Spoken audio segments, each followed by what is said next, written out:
There's a feeling you can't name, a quiet unraveling beneath everything. Your routines still happen, your body still moves, you still reply, still smile, still function. But none of it feels real anymore. It's like watching your life through glass, present but unreachable, close but no longer yours. And the strange part? Nothing dramatic has happened. There was no event, no collapse, no obvious reason for this shift. Just a slow withdrawal, fading of resonance. That's how it begins. Not with chaos, with disconnection. From thoughts that used to guide you, from goals that used to excite you, from people you used to shape yourself around. And maybe you've called it burnout. Maybe you've tried to reframe it as confusion. Maybe you've convinced yourself that this too will pass. But here's the truth. What you're feeling is not temporary. It's transitional. Because the version of you who built this life is quietly dissolving. Not because you failed, but because your frequency no longer fits inside the form it created. And now you're standing in the space between timelines, between the self that survived and the self that's finally ready to live. This isn't an identity crisis. It's an identity release. And what comes next will ask more of you than effort.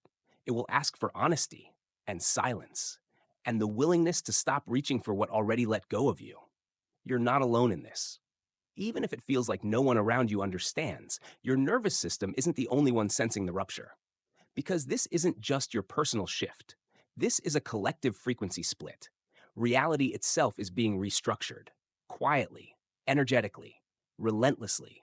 The old grid, the vibrational framework that shaped your behavior, your value systems, your relationships, is dissolving. And most people are too entangled in performance to feel it. But not you. You've already begun to slip out of sync with what's normalized. You can't unsee the false urgency.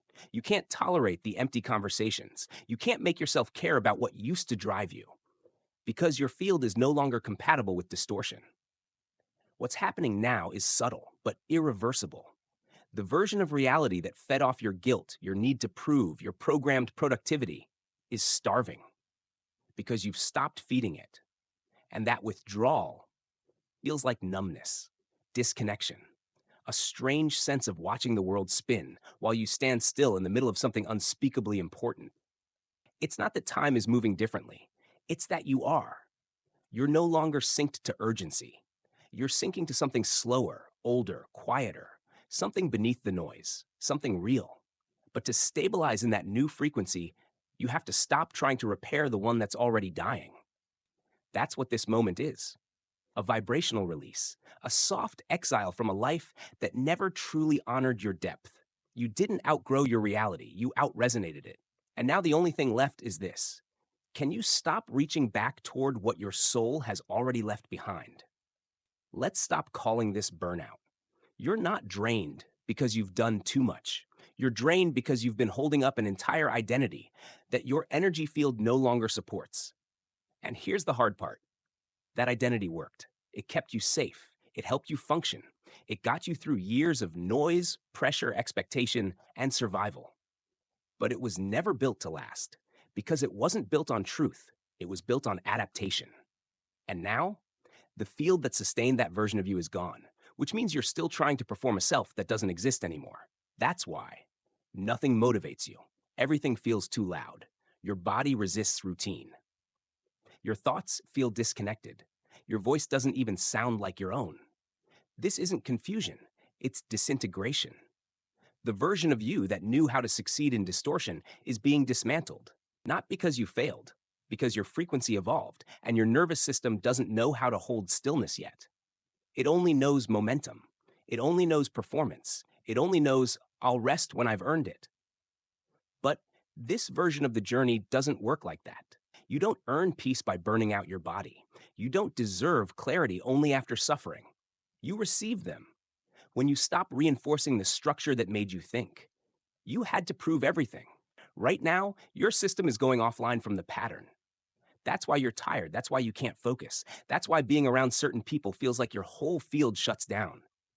Because your body is no longer willing to pretend, and your energy is no longer available for maintenance. Maintenance of what? The roles, the rhythm, the voice, the identity that once helped you belong to a version of reality you've already outgrown. What's falling away isn't you. It's the scaffolding that covered you. And yes, when that scaffolding collapses, you feel exposed. But that vulnerability is sacred because it's where your real signal finally becomes detectable.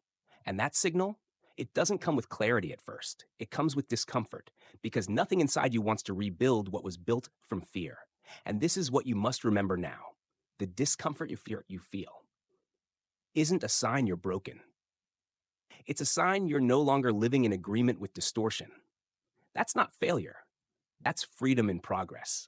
This process doesn't come with headlines. It doesn't announce itself. It doesn't ask permission. It moves quietly inside your thoughts, your body, your energy. And at first, it feels like confusion. But soon you begin to realize this isn't confusion. This is collapse. And not the kind that breaks you, the kind that frees you from everything you were never meant to carry. Here are the 5 stages of spiritual disintegration. 1.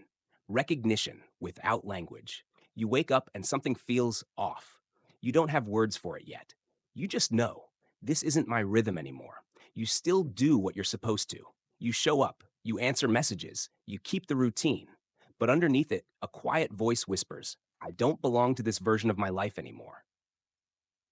This is the beginning, not of something new, but of something true.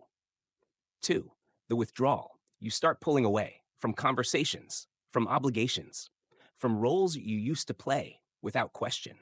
You may cancel plans. You may crave silence. You may stop reaching out, not because you don't care, but because your system can no longer fake alignment. And this withdrawal, it isn't regression. It's nervous system wisdom. Your field is unplugging from what no longer resonates, even if you don't understand why yet. 3. The surfacing.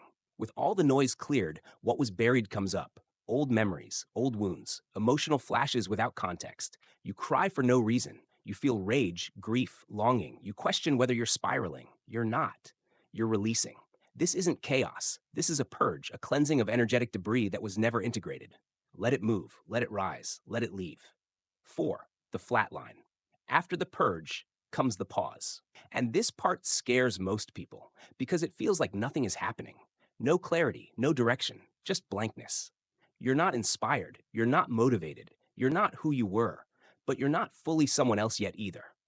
This is the void, the sacred in between, where your new frequency settles and your system learns to stabilize without stimulation.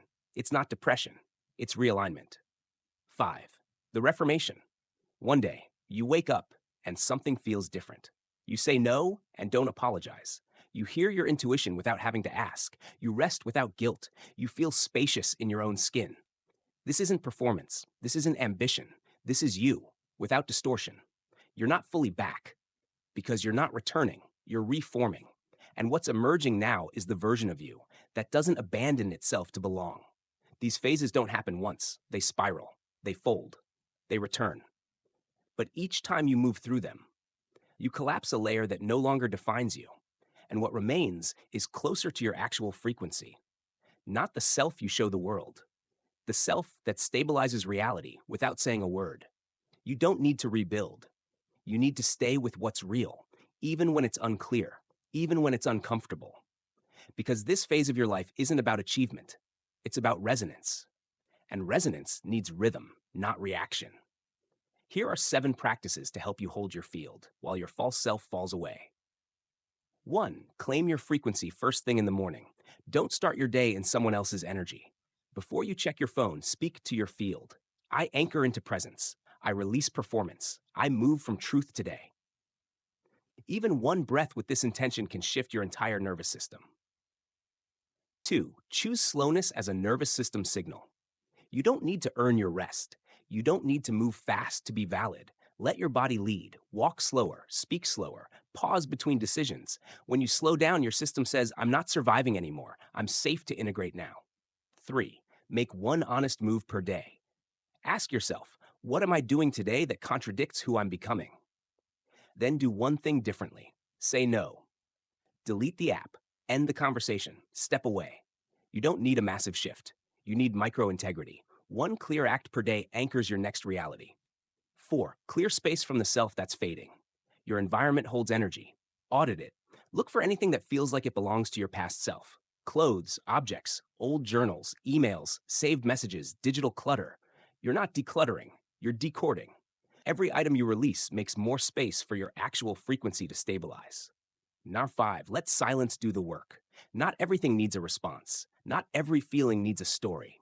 Set a timer for 10 minutes. No noise, no scrolling, just be. Let what's rising move through. Let what's leaving exit cleanly. Stillness is where your field rewires itself. 6, close your energy loop before sleep. Don't carry the day's static into your rest. Sit quietly. Place your hands on your body. Say, I release what's not mine. I release what I no longer need. I return to neutrality. This is how you end a day in sovereignty, not survival. 7, speak from the self that's emerging. Your words build your field. Speak like the version of you that doesn't chase clarity, but trusts alignment. Instead of I'm stuck, say I'm between structures. Instead of nothing's working, say my field is recalibrating. Your nervous system listens, and your language is your frequency's architecture. You don't need to finish the shift today.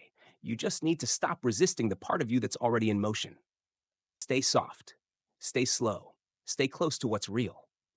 The version of you that's coming doesn't need perfection. It needs presence. You've just moved through something most people never name. Not a breakdown, not confusion, not burnout, a repatterning of your body, of your energy, of your perception. And maybe it didn't come with clarity. Maybe it came with exhaustion, with silence, with a quiet ache that no one else could see. That's how real shifts happen. Not with a spotlight, but with a soft collapse of everything false. And what's left? Not a better version of you, a truer one. The one that doesn't need to explain why she's slower now, why he doesn't answer everything anymore, why they walk away from rooms that once held their attention. You're not rebuilding. You're realigning. You're not chasing. You're allowing. And you're not here to impress. You're here to inhabit the self that no longer abandons itself just to stay visible. So let this be your moment of return to simplicity, to sovereignty, to stillness without guilt. Because what's coming next will not ask for performance. It will ask for presence. And now you know how to hold it. If something moved in you, don't keep it in the silence. Drop a sentence below. What part of you are you letting dissolve? What truth are you claiming without defending it? What did you feel that reminded you you're still becoming? Your words stabilize more than your mind can understand. They shape the field for everyone who finds this after you. Share this with someone in the void, not to rescue them, but to remind them the void isn't empty. It's sacred space where the soul reintroduces itself.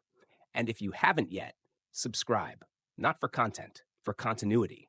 Because you weren't meant to walk this remembering alone. You were meant to walk it awake, and you are. Stay here. Let it echo, because the version of you that received this is not leaving. It's just beginning.